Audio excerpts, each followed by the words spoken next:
You are now tuned in to the Ladies Love Hip Hop podcast with your host, Summer Willow. Hello, and welcome to the show. It's your girl, Summer Willow, and I'm back. This is the Ladies Love Hip Hop podcast. Thank you for joining me. You might be watching me on YouTube. You might be listening on SoundCloud. IG might have took you here, but thank you for supporting. We're going to jump into the show today. You know, we're doing everything new. We're on Zoom now. Things are different, but I am so blessed because I'm still getting the opportunity to talk to some of my favorite people who love hip hop too, and just who are dope in their own right. So without further ado, let me introduce my guest for today. So she owns and operates the More Than Music DJ Institute. She's been DJing since 1984 and teaching since 2007.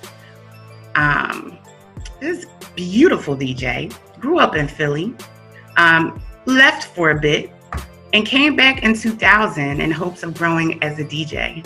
In 2001, she was in the right place at the right time, and she stepped up to the plate for the absent DJ for a House of Soul event.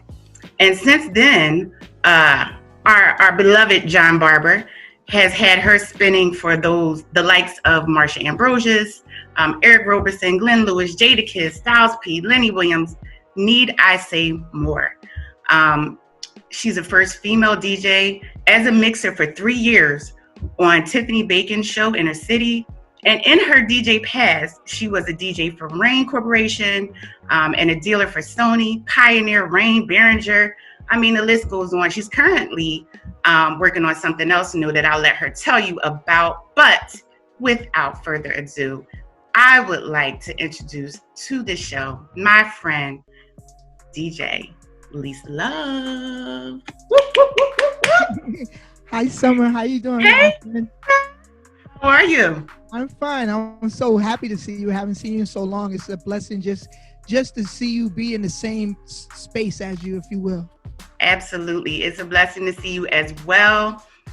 So excited about what's going on in your life and just who you are. I know that a lot of my listeners and supporters know who you are. But for those who don't, let's just jump right into it. So as you heard me say, everyone, I said DJ Lisa Love, who has been DJing now for, we just hit a special anniversary of, let me guess, was it 36 years? Yes, 36 years. 36 years DJing. Yeah, man. It's been a good 36.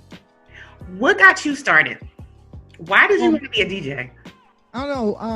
I never intended to be a DJ. My thing was I always had a Walkman back in the day, back in the in the 80s, in the late 70s. I had a Walkman, and I used to just listen to music because music was like a saving grace for me because my situation was real crazy. I was a kid, a homeless kid, and all I had was my music. I had my music and I had my friends. And the whole time I was in Philly as a youngster, up until 17, that's all I knew was just listening to the radio, listening to the DJs mix on the radio. And I always thought it was so cool. I never thought that was something I could be like. And I remember when I was even younger, the lady, it was a lady named DJ Lady Love who had equipment. And I used to go when my it's a long story, just hitting it quick. When my great grandma was alive, she used to make me go to my mom's house every weekend. And this was up until I was 13. And my mom's friend Brenda had this DJ equipment. And I had no clue what it was, but I just remember seeing it. I never had aspirations of being a DJ like that, but I just remember. And when you grow older, things trip back. And I remember that instant. And going ahead, I was upstate New York. And when I turned 18, my Aunt Diane let me go out. And I went to this club, and there was this guy DJing, and he was sounding just like the mixes on the radio. I was just like, yo, so I was just stalking him. And I would go every week and just stand in the DJ doorway, just watching him. Mm-hmm. He's like, yo, what's up? I was like, yo, you sound like the radio. This is so dope. And he's like, you want to learn how to do this? I said, you teach me, right? And he taught me how to DJ. And, fast forward, I mean, one day he just didn't show up anymore. And I was always there. So I jumped in and the bar owner let me DJ. He had equipment. He had switch. Yeah, because I was going every week because the dude had shown me how to DJ. So I would listen to the radio. So I would mimic mixes. Which made it easy for me when I later became a teacher of it. The rhythm is in us, and you got to feel it, and it's a feeling. And he had showed me the mechanics, and then I just was mentally feeling it and delivered it to this club. And I did this for like just a summer initially, from like July until it was like maybe late June to August, and then I went away to college, and I was gone. And that's an amazing story. So this guy, you're stalking him. I'm stalking because you love what he's doing, and then he teaches you. But did you ever practice at the club, like during club hours, or did you just work? I used to come early. Like, it's a bar, so they be open all day for the drunks that want to get drunk. For me, I was in there. I used to be in there before club time, but he would let me come in the booth, and I in there, and I would just go in the booth and I would practice. Only songs I had was the songs that were bought by the guy prior to. His name is DJ Smooth. And shout out DJ Smooth. Seriously. And it was just crazy. And then when I went away to college, it was just taking what I knew and just helping another DJ who had equipment and records and stuff in school. And I was just, me and him together was just making the parties in college for 4 years. And I just honed the skill actually when I got out of college, and people gave me chances. It was a club, a little bar down the street here upstate New York called Joe's Bar, and he let me work because his DJs would always leave the booth and come back when they want, and I would just jump on. And eventually just gave me the job because I was consistent. I love it. You know what I mean? I was consistent. I was reliable. So I started DJing for him for like, this was like from 88 to like 90. And the only reason I stopped in 90 because my career job was a weird times working. So the work time was just weird. So I couldn't do both. And I jumped back in again and like a year or so later. You know what? I was introduced to a lot of DJs through an affiliation that you had with the DJ Cafe. And that's where I kind of like really met you.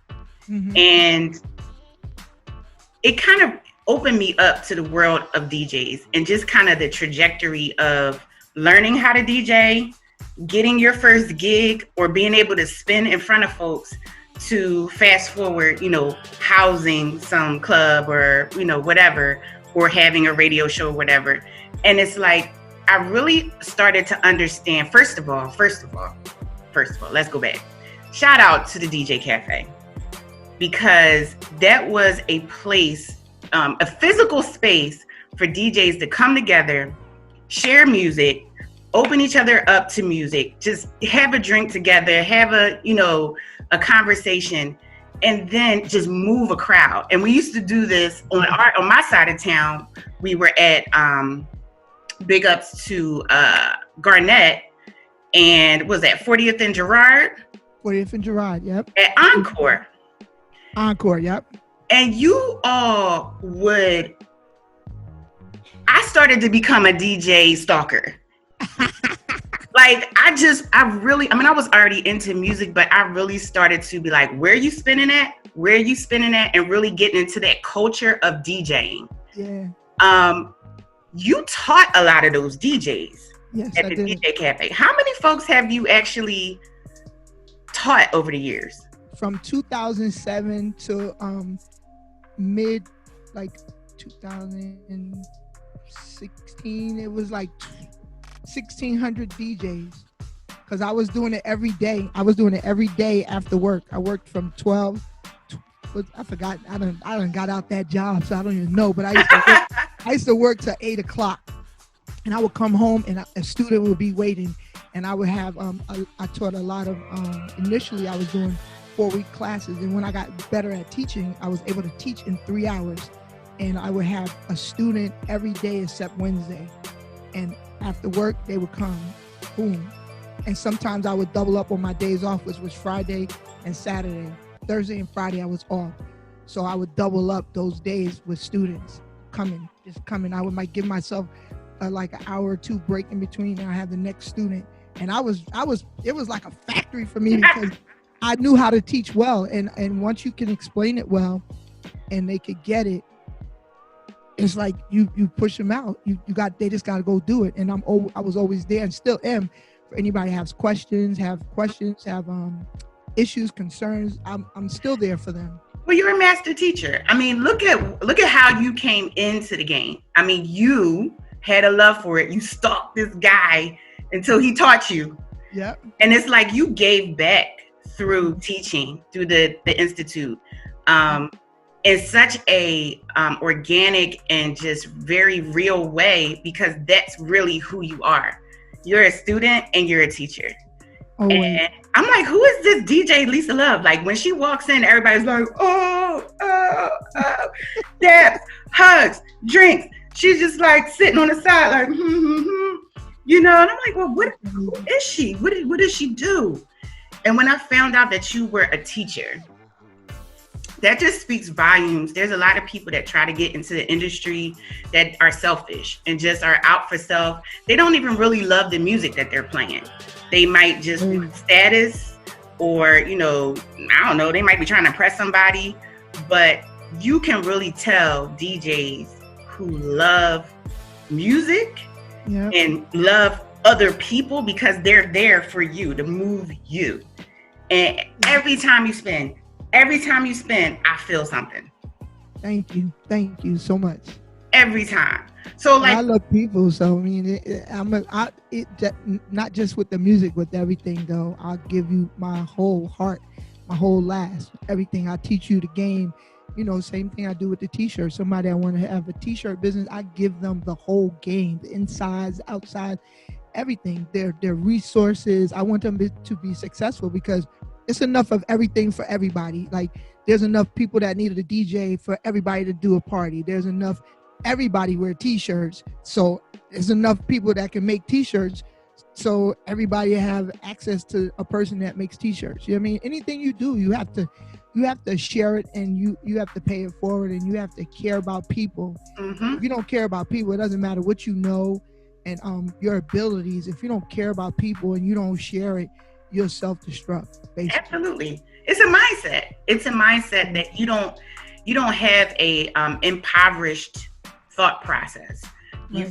You have a wealthy mindset, a mindset that there is excess, that there is plenty for all of us. So why do you have to hoard an idea, or, you know, be some sort of, you know, information hoarder where you don't share and bring other people up? And you're my kin, because that's how I am. I had a bartending business for 20 years almost, and people were always like, "Ooh, this is cool. How do you do this?" And I would sit there and tell them, because guess what? If you want to do it, go ahead and do it. Did I have a lot of competition? No. But I didn't care, because there's only one me, you know? And if people want my services, then they're going to get them. And also, it takes a lot of work. So I can sit here and tell you everything, but you got to get up and do it. Absolutely. So that's right. Tell them everything, but if they don't get up and execute it, that's on them, because you know that you gave them all the tools, all the information, everything they needed. So the rest is up to them. You can't lead the horse to water. That's it. Or you can lead it to the water, but you can't make them drink. Absolutely.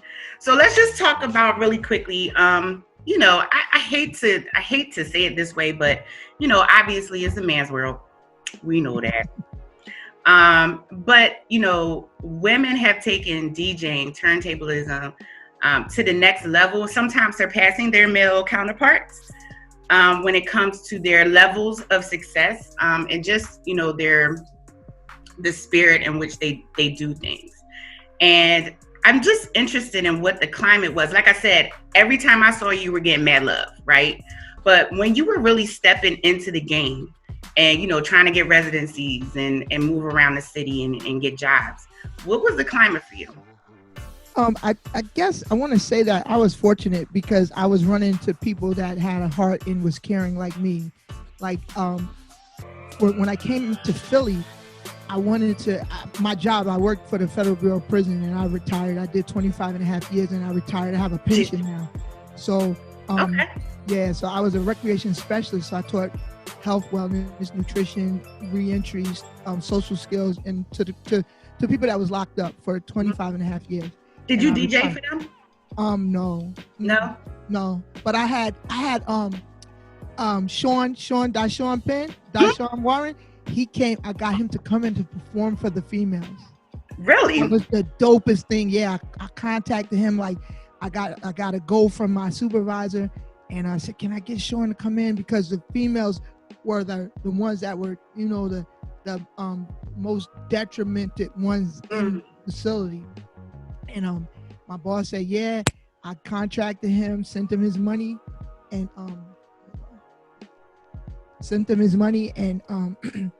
he came in and performed for them. So that was and I love him. Like, I'm his stalker. What? I you got this stalking thing down now. What's going on? What? Listen, you stalk the ones that you see the purity in them, and it's not even like stalking. It's just admiring somebody's purity. Yeah, so I was lucky that when I came back to Philly in 2000, I was giving out my mixtapes to everybody. And it was the cassettes then, and then I ran into Tony Rome. I know you know him. Of course. He put me down with the brothers that own Brave New World, the Bynum brothers. Brave New World. Wow. Listen, I did their anniversary party, right? And then from there, I was like, I was scared, but I did it and I rocked it. I said, I need to do more. And I went to school in Philly for like music production. And what's the gentleman's name? He works at Warm Daddy's. I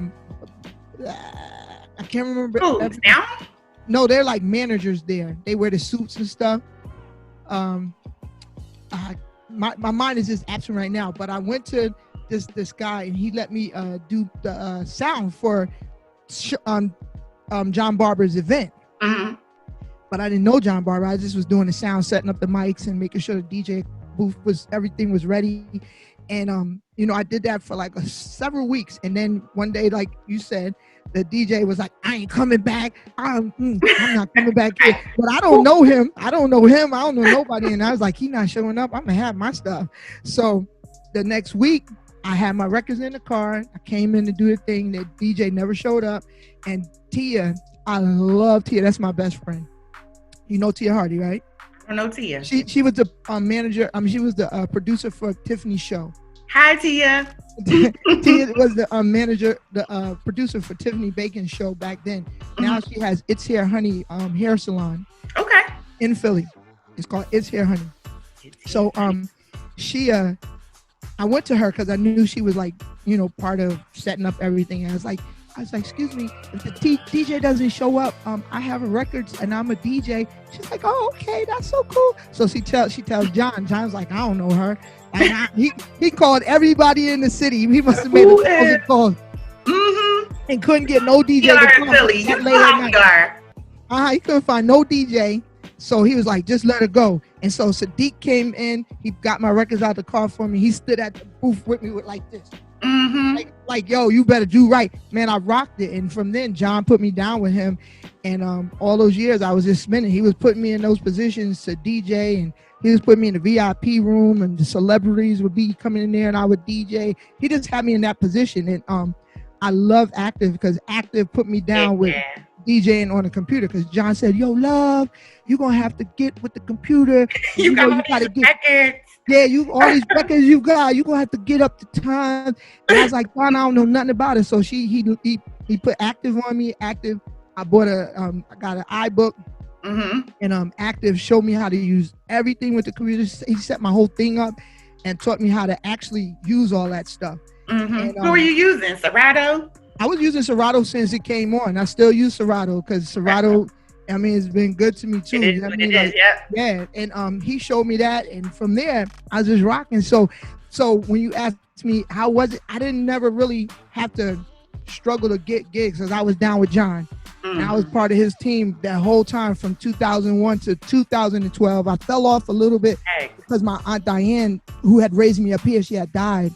And I just from there, I just was like a sinking ship almost, if you will. And what was holding me up from sinking, I still was teaching. And, I started doing my t-shirts hard too. But I just didn't feel like being around that type of environment, with everybody having fun and all that stuff. So Yeah. I fell off a lot from there, and John was supportive of me, but I gave him one of my DJs that I had taught.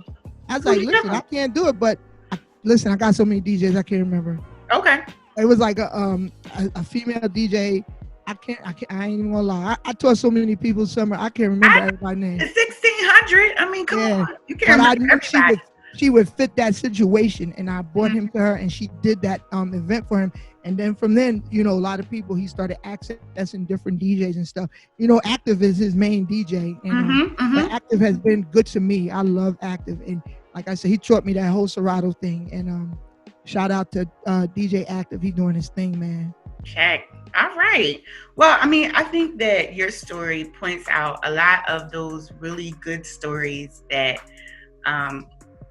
we would hope that everybody had in their career. But, and we know that there are, walls up and ceilings for women and for people of color and all of that. But at the very heart of it, you have to work hard. You have to be willing to bring somebody's records in, set up somebody and not DJ, just show up and show support. Because, at the very end of the day, the entertainment business is a bit fickle. And there are great people in the industry, but you have to shift through the mess. All the mess, yeah. To get to your people, your kin. And that's what I always like to say, like who your kin is and who your tribe is. Yes. And you sound to me like, first and foremost, you just took advantage of every opportunity you could. Absolutely. Which is rule number one to being anything, to being anybody, is you see an opportunity, you got to jump on it. Yep. You were also humble in that you were willing to sit on the side and just watch that guy for weeks and weeks and weeks and weeks. And that paid off with him just like checking out and you being prepared. Yes. And you have to be ready so you don't have to get ready. That's right. You got to be ready. That's right. Right. So I find your story to just be very amazing, like not from a woman's perspective, just from a human perspective, that you took everything within you and used it to hit the goals that you wanted to hit, and helped 1,600 other people do the very same thing, and gave us 36 years of celebration. And for that, I think you're awesome. Oh man, thank you. I think you're awesome. You gotta help people. My thing was, I think my grandma, shout out and rest in peace to my great grandma, because she raised me, and I gotta give her the credit, because she raised me well. Like those 13 years she was in my life, and she taught me discipline, honesty, integrity. Like I wasn't doing nothing sneaky behind her back, because as a youngin', if you tried it, she would let you get away with it. I remember me and my cousin, I call my brother, my cousin Derek, we had broken his vase, but we glued it back together. But she knew, and she got on us probably 2 months later about it. We got in trouble. What? She said, don't think that I don't know everything that's going on. So I always made it my business just to always do the right thing when nobody's watching, because you never know if they really see you anyway. So I learned that at a young age. So when I got older, it was like, I fear God, Allah, whatever who you pray to or whatever. I fear that if nobody else can see me, they can see me. So I need to do the right thing all the time, and then it becomes a part of you. It just becomes natural. So like helping people and just being there for as many people as you can. Sometimes sacrificing, that's the key, because you just never know where your blessings are going to be. So you don't try to hoard everything for yourself. You just give it all away and leave yourself with nothing, because it's coming. It's coming back. Oh yes, preach it, girl. Absolutely. I want to delve into really quickly the idea of life after hip hop, or in your case, life after DJing. Not that you stopped, but just how, the evolution of your business and your career. I talk to a lot of MCs, producers, just on a regular basis, just as friends. And sometimes, not all the time, but sometimes we have conversations and I feel like they're hopeless about what's next. And by all means, I kind of treat it like, because I help folks with their resumes, and I kind of treat it like, if you want to jump from another industry, the skills that you had in this previous industry, they're just transferable skills. You can still use that as you move along, right? Yes. And don't discount yourself. You're not just an MC. You're a writer. You're a marketer. You're a boss. You can run a business, So I know that you've delved into a lot of different things and you're involved in different businesses. So tell everybody about what you're still into and how you're still connected to music. Well, once I retired, the day I retired, I moved upstate New York. I just sold my house. I sold my house a year later, though. I sold my house. I came upstate New York, and I started working at a high school. And in that high school, I was just a substitute teacher at first, and I used to do an after-school program, teaching. They had a program that they did all kinds of stuff after school. So I was teaching DJing after school to the from 7th grade to 12th grade, whoever stayed after school. And I taught maybe about 20 or 30 students up here the art of DJing, and one of them is DJing now. Like he's coming to the 12th grade next year, and he's been DJing. But I had him set up where I did the sound and everything for the after school, the basketball programs at the high school. So I set him up to make him DJ, forcing him to get his skills up. And he was my DJ for all the basketball games for the past 2 years. Oh. And so and now he's really a good DJ. I got him to do some of the parties at the school. They booked me to do it, and I would make him go do it. So he would just have no other choice but to get his skills up. Absolutely.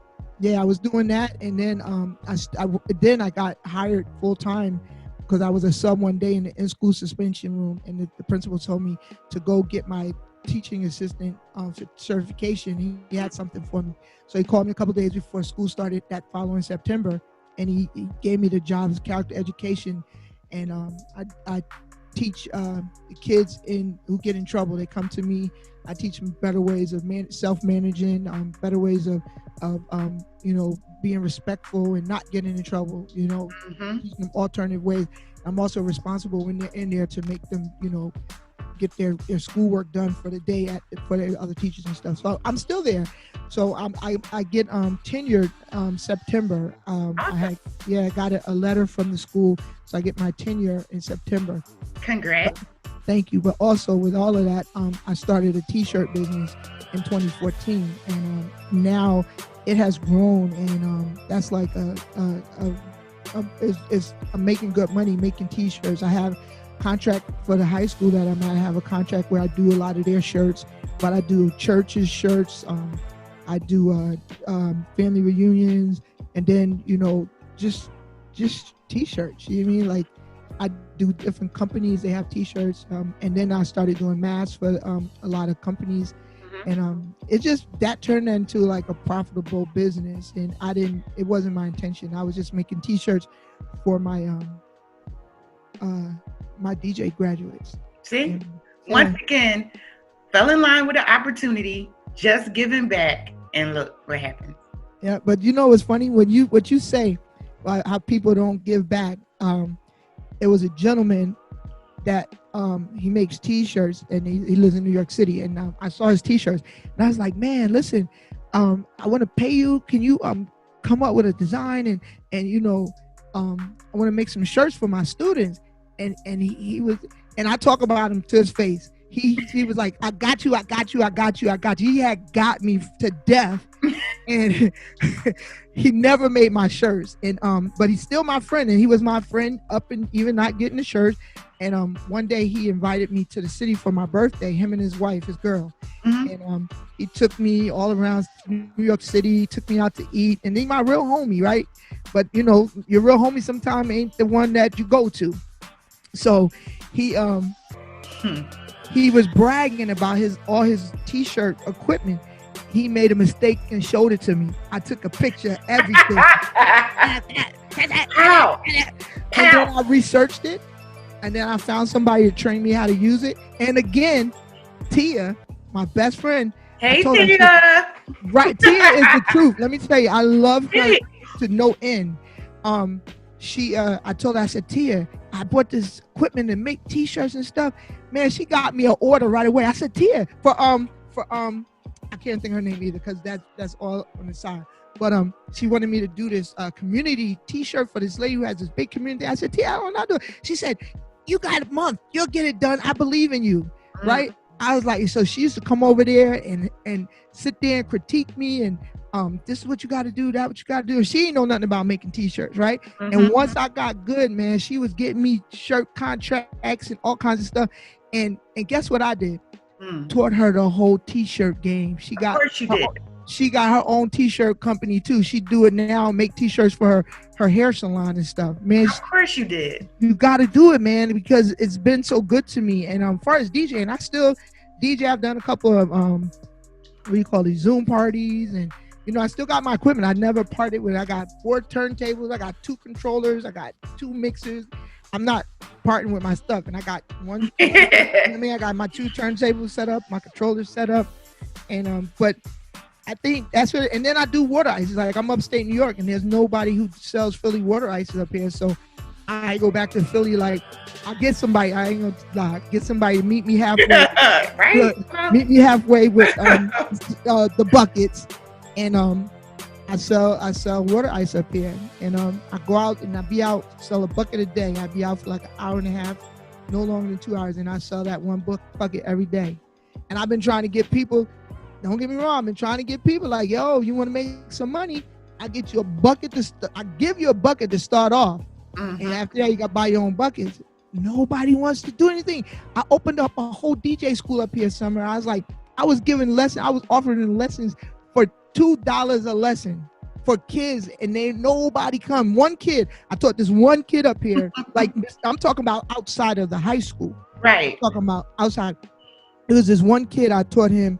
He's 13 now. He was like 10 then. He knows how to DJ. So I got one success story, and then I taught like 3 adults. That was it. But it was like, it wasn't worth it to keep the building. Right. Yeah. Because it was a waste. So I was like, business. The overhead is just too much. Yep. And I learned that from this guy named Howard Butcher. Shout out to him.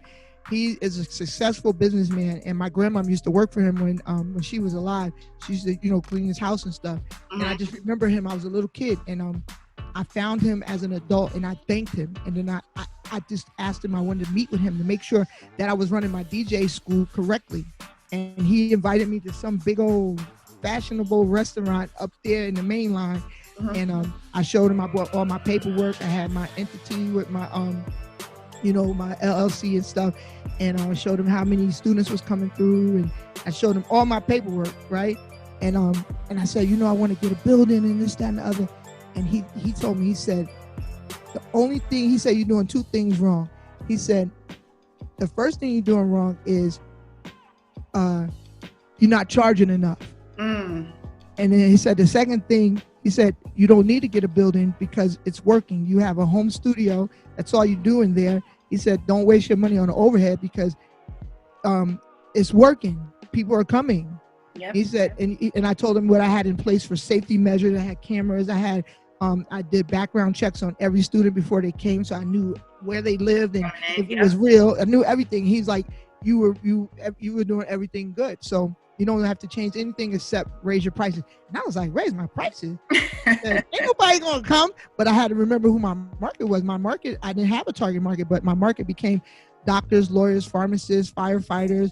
I taught a lot of people from all around the world that lived in Philadelphia area. And it really wasn't a lot of our people. It was a lot of everybody else.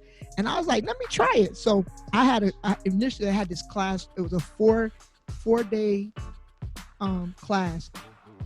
It was when I had a 1-day class, which was 4 hours, and can't remember. It was 4 hours and I charged $200 for the 4-hour class. Mhm. I took an hour away and raised it at $175. Do it. Then it became a 3-hour class for $375, and I was getting them. I think I was getting more students. Yeah. Because people want to know that what they're getting is some of value. Of value. It's like it's expensive. It must be the shit. I know. So I was the trick. Price is the trick. And I was like, I called him back and I said, Mr. Butcher, you were right. I said, I didn't think people were responding. I said, I'm getting more responses now, and it just got better. And I was like, and I thanked him. And again, that goes back to my grandma looking out over me, looking out for me and looking over for me. And I just have to be that to everybody as long as I live. You know what I mean? Absolutely. You are a walking example of all the lessons that you learned. And it works. It works for you, and it works for the people that you touch. Yeah. So I thank you for that. And just to kind of close it up a little bit, I want to know how you're doing with this pandemic. At first, I ain't gonna lie. At first, I was panicked, as the word is in there.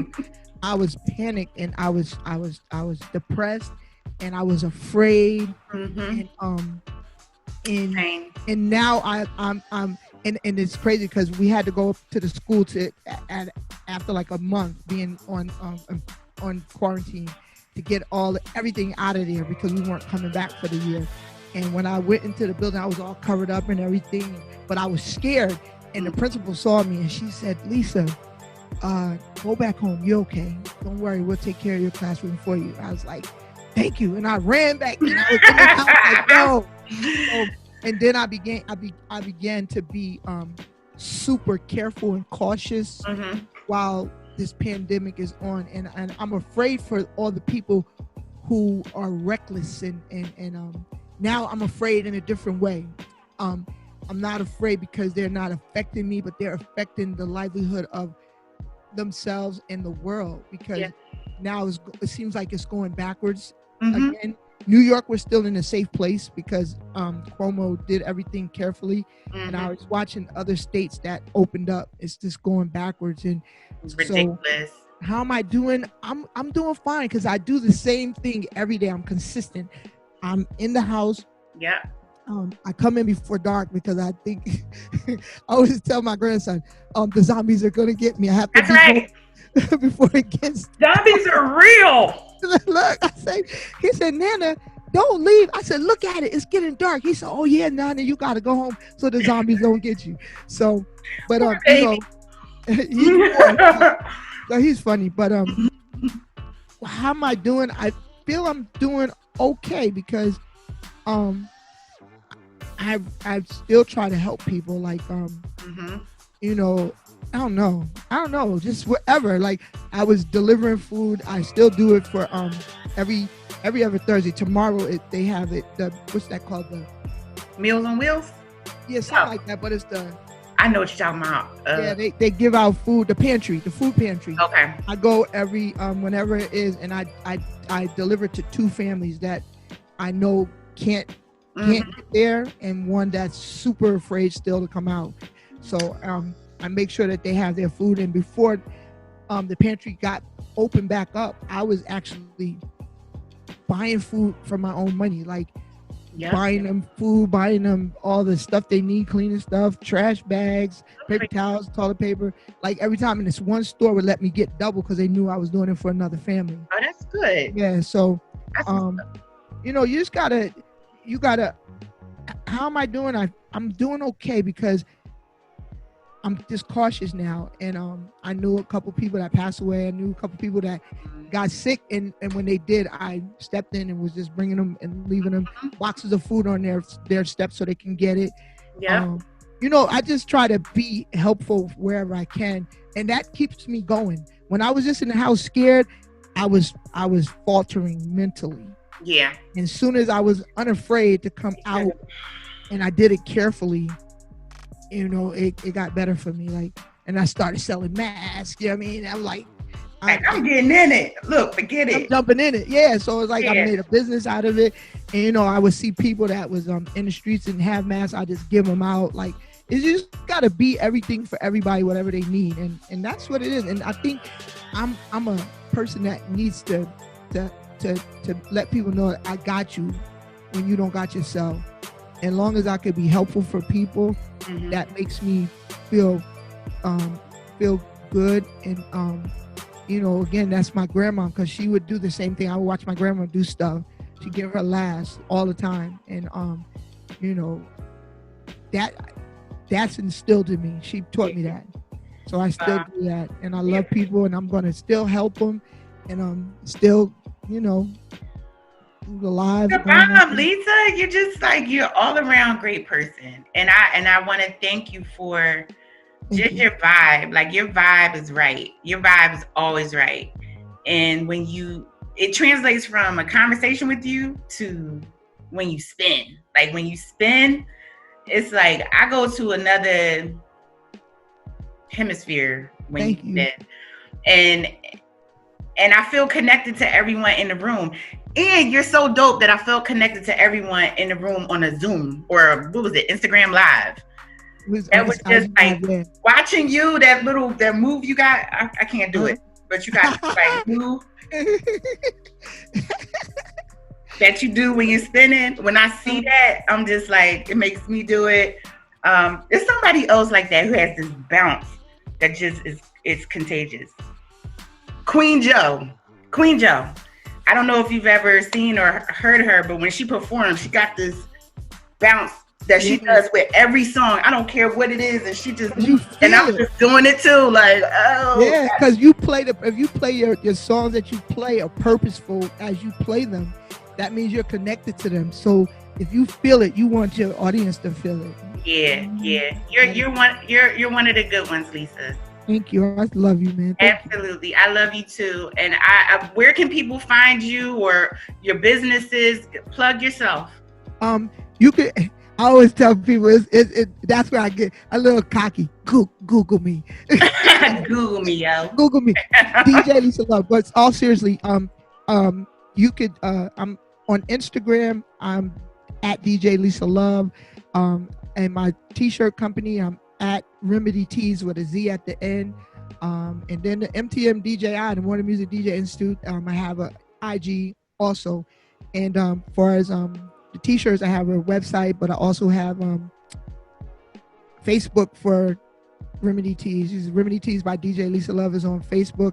And it's hard to find DJ Lisa Love on Facebook because initially when I had to set it up, I had it as Lisa Love because they wasn't letting DJs put their name. So I put it at Lisa Love. So if you contact me on IG, I'll hook you up with my Facebook but I have a soul fist with a Jamaican flag on it on Facebook. If you Google Lisa Love, I have a soul fist and it's a Jamaican flag right here on the fist. Cool beans. Well, thank you, my dear. Thank you. I appreciate you for being on the show.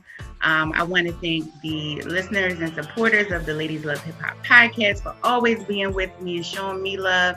As you all know, I love hip hop. Always have, always will. Catch me on my next interview. Follow the Instagram page. Get engaged. Like Lisa said, when COVID hit, I definitely hit a wall and I stopped posting. I just was in a space. And as of late, I've been coming back out and doing what I need to do. So you'll be getting a lot more content from me. And I look forward to seeing you again next time. And, as I say, and as always, please continue to keep it hip hop and support all these dope artists. Lisa, thank you. And I'll see y'all later. Peace. Ladies love hip hop.